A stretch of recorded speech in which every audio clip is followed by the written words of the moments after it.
tatakas pala ang Straw Hat Pirates papunta sa Elbaf. Bale lumabas na nga ang spoilers netong paparating na chapter 1090 at may title nga daw itong paparating na chapter na Admiral Kizaru. So sa title pa nga lang alam na kagad natin na magpapasikat itong si Kizaru, which is ito nga talaga yung ginawa niya. Dahil ang unang ang impormasyon sa spoilers sinasabi nga na pumunta na sa loob ng Egghead Island itong si Kizaru gamit yung teknik na Yata no Kagami. Sa mga nakalimutan na ito nga yung teknik kung saan magbabato itong si Kizaru ng light beam at bigla siyang mapupunta sa dulo neto na parang na rin siyang nag-teleport. Bali pagkapasok nga daw ni Kizaru sa Egghead Island nagumpisa na siyang umatake gamit yung lightsaber niya, pero mabilis nga lang daw yung nasalag ni Sentomaru. So kung maaalala nyo isa nga itong si Sentomaru sa mga unang ni-reveal na nagtataglay pala ng armament hockey. Actually siya rin ang isa sa mga unang karakter na ni-reveal na may advanced version ng armament hockey.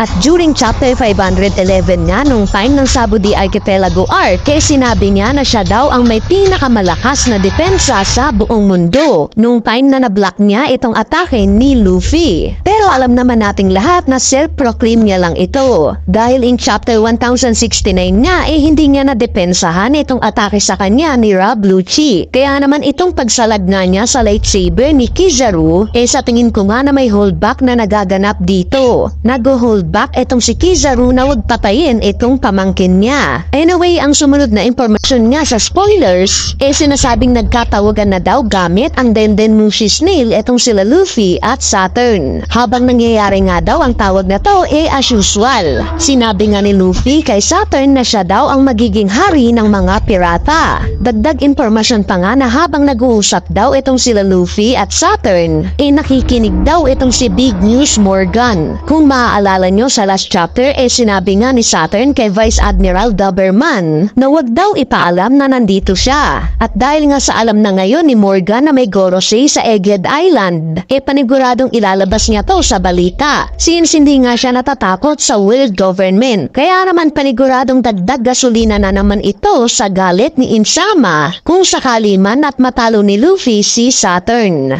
Dahil siguradong kahiya-hiya once na mabalita ito. Bali ang sumunod na impormasyon niya sa spoilers sinasabing nagpaplano na daw itong buong Straw Hat Pirates na tumakas sa Egghead Island. At ang idea nga daw nila gamitin itong mga machine ni Vegapunk para pumunta ng Elbaf. Yes guys, sa Elbaf.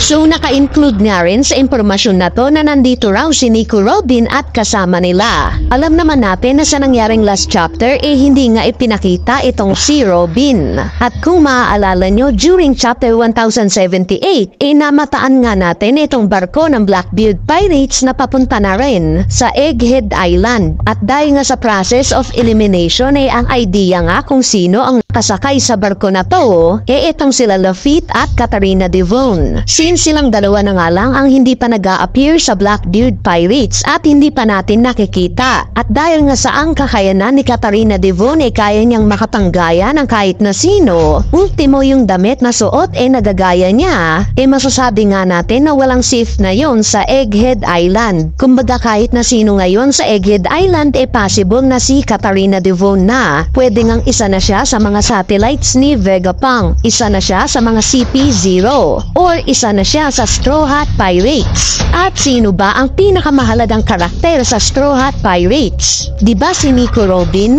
Kaya naman hindi na nga ako magtataka kung at some point palihim na palang na-infiltrate ni Katarina Devon itong Egghead Island. Sa part naman ng idea na pagpunta ng Straw Hat Pirates sa Elbaf I'm sure na matutuloy na talaga to. Dahil sa recent chapters nga napagkalaman natin na paalis na dito yung Red Hair Pirates. Since nakuha na nga nila yung pakay nilang mga poneglyphs kay Eustace Kid.